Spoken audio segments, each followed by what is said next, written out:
bilis ang araw, Friday na. Ito, uwian na. At makakagala-gala pa kung saan-saan. Pero mas maganda na ito, no, kapag ano pa, masusundan pa ng long weekend. So, ito yung mga panahon na masarap gumala, mag out of town kung saan-saan magpupunta. Speaking of ano, no, out of town, madalas yan kapag meron tayong kakilalang nag-out of town. O even ako kapag nag-out of town ako, madalas din na ang inaano ko yan, nag-uuwi ako ng mga pasalubong Ang daming mga ano, iba't ibang klaseng pwedeng ipang pasalubong pwedeng goods, pwedeng foods.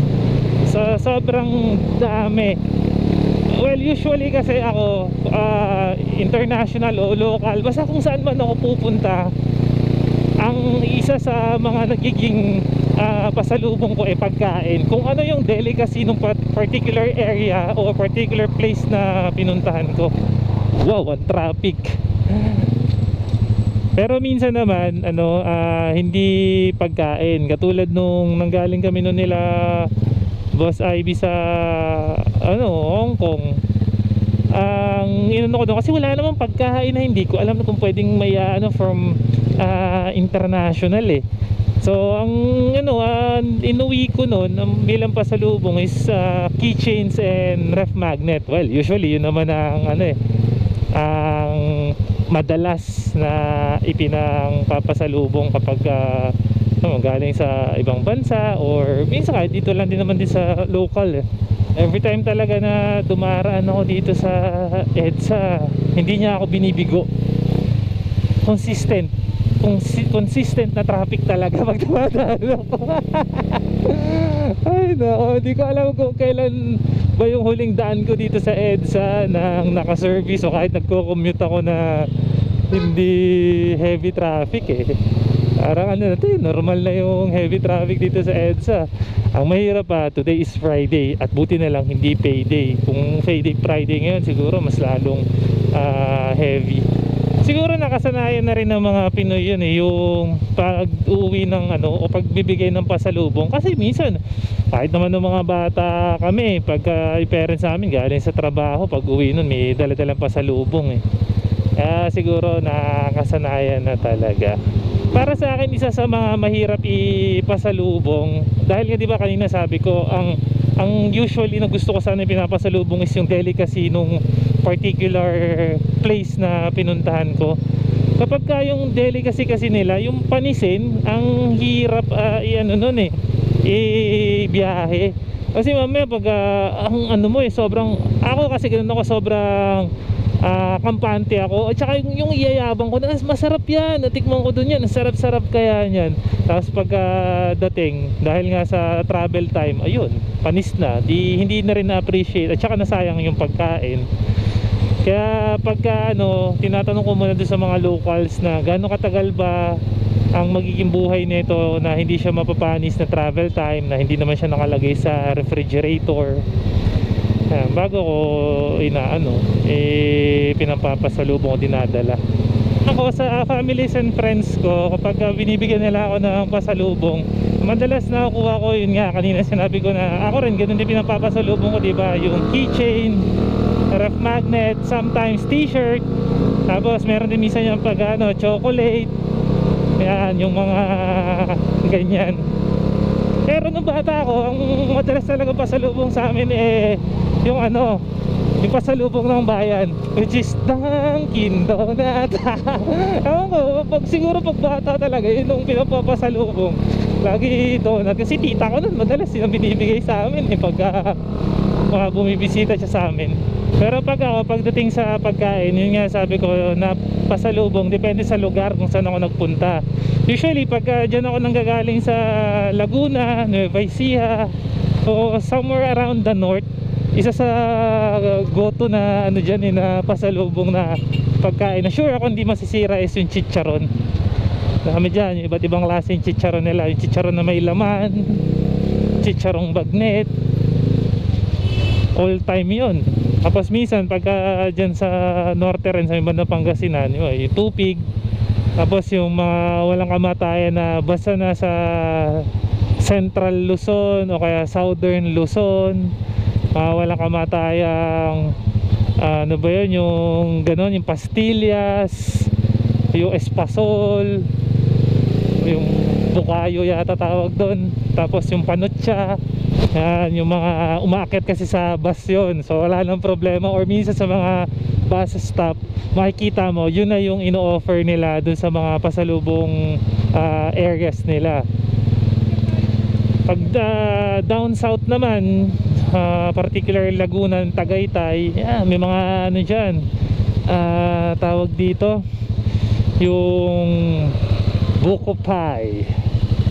Maraming bilihan din kasi dyan ng buko pie.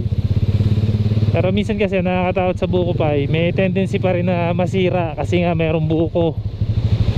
Kaya tiisan na lang talaga. Kailangan hindi ganun kahaba yung magiging biyahe, or pagdating sa bahay kailangan pasingawin na.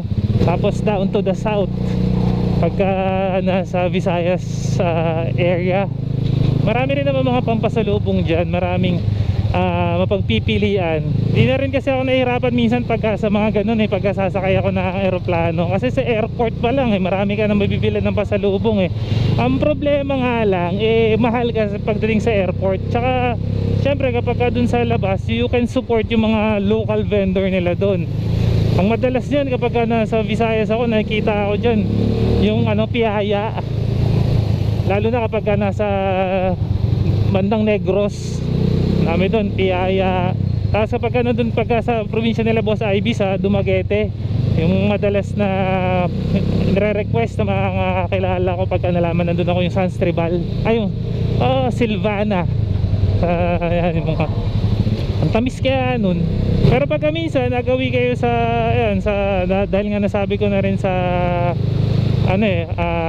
Negros region, or particularly sa Bacolod, try nyo na yung nila, yung Napoleones. Masarap yun. Yun, hindi yung bet na bet niya ni Boss IB. In-introduce sa amin ng friend namin na si Jello. Kapag nasa bandang Mindanao naman, especially sa Buanga, maganda dyan yung mga malong nila, yung mga makukulay na malong. Tapos kapag sa Davao, ang mga madalas na binibili ko pang pasalubong dyan is yung mga product na may halo ng durian.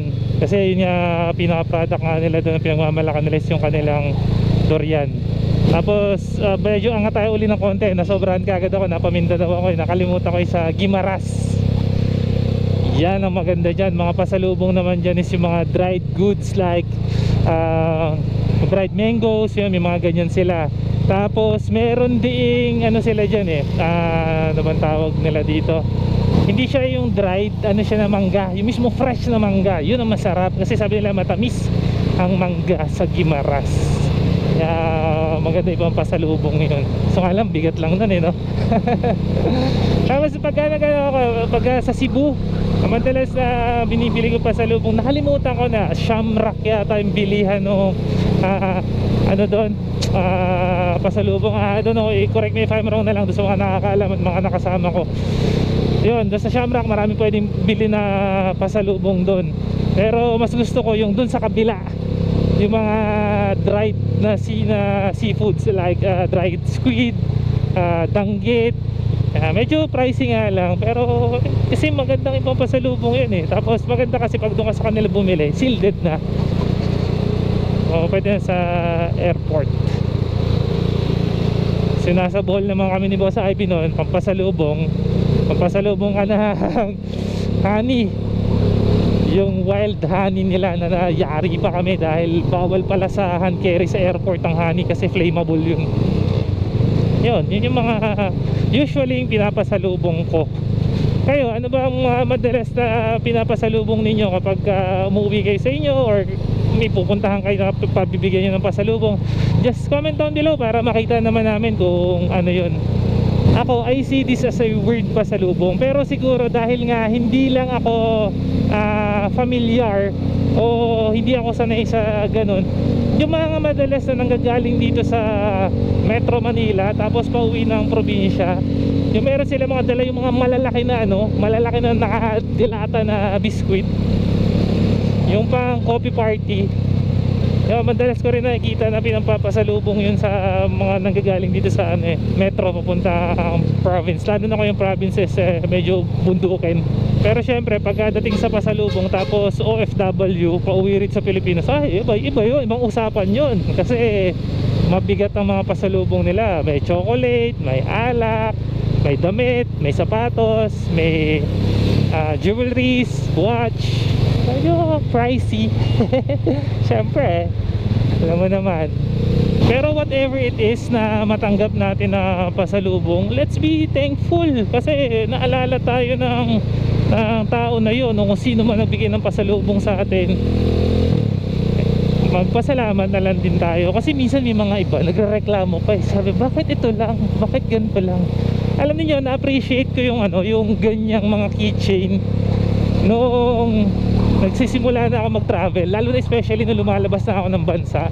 Kasi may mga nagbibigay sa akin ng keychain dati, nail cutter, ref magnet. Sabi ko, ayun, kasi mareklamo rin ako dati. Ito lang. Kaya nga share ko rin sa inyo para huwag na rin kayo maging mareklamo. Kasi nung time na ako na yung bumibili, lalo na nung sa ibang bansa, iba pala ang presyo, ang bigat, at naiisip pa nila na isama sa budget. Kasi pwede naman, hindi naman required na magbili ng pasalubong diba? Pero at least that thought counts. Kasi para sa akin, iba yung mindset ko sa pasalubong sa souvenir. Kasi kung sa souvenir, para sa akin yun, which is kung anong gusto ko. Pag nagpapasalubong din kasi ako, minsan iniisip ko na magugustuhan ba nila kaya itong ibibigay ko. Kasi mapahiya ako pagka binigay ko to. Pero nung medyo nag-matured na yung pag-iisip ko, wow, nag-matured. Okay lang yun kahit ano ibigay ko. Kasi alam mo silang karapatan, o wala naman tayong karapatan magreklamo. Binigyan ng alan tayo, magrereklamo pa, di ba? Ayun pasalubong ng bayan, Dunkin Donut. Sarap magkape dyan. Ay, speak of kape nga pala, sa Batangas sarap din siguro ipasalubong yung mga doon, mga kape, yung kapeng barako nila. Tapos kapag ka nandun din ako sa Batangas, si Boss Ivy ang gustong gusto nun nakalimutan ko ng tawag doon, yung magkapatong na na suman, tapos yung merong yung nilalagay ng sauce, yung sauce niya yung matamis. Ayun, mag-asawa, magkapatong suman yata ang tawag doon. Galing na itong Innova, medyo nagkukulay blue ube. And speaking of ube, naisip ko lang yung pasalubong na yun dahil sa ube na kulay na to. Isa sa masarap na pasalubong na ube sa Baguio, doon sa may Good Shepherd. Yan, masarap na. Siyempre doon ka na rin sa Baguio, samahan mo na rin na strawberry o kaya strawberry jam. Yan, yan talaga, hindi masisira yun. Magandang spread yun. Okay na okay. Kaso nga lang minsan talaga doon sa Good Shepherd nagkakaubusan ng ng ube jam. Tapos minsan pa nagiging problema ko dyan sa pagpapasalubong. Pagdating sa pagkain yung pasalubong, doon pala sa biyahe pa uwi nakakain ko na yung pasalubong.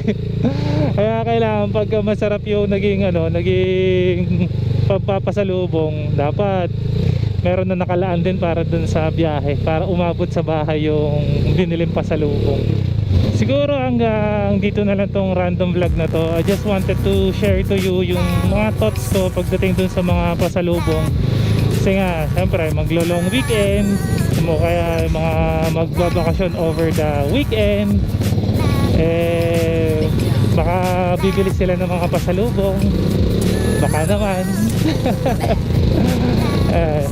Syempre kung bibigyan tayo ng pasalubong, let's be thankful na lang. Huwag na tayo masyadong magreklamo na bakit yun lang, bakit ganito lang, pwede naman may ganito, diba? Okay na yun, at least naalala tayo.